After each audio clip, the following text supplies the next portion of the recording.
Today we got us a little treat. Got some paddles.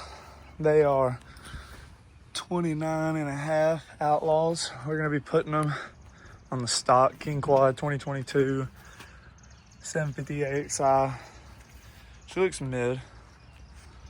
It's all right. At Greg's, got her all painted up.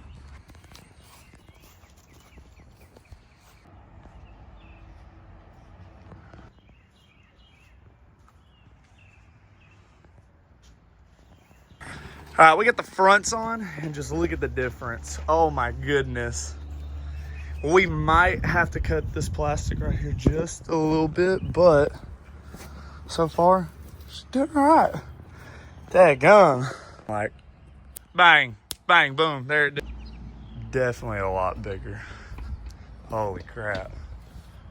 Woo. All right, all we had to do was cut this, take that plastic out, and it doesn't look like I got my snorkel wet.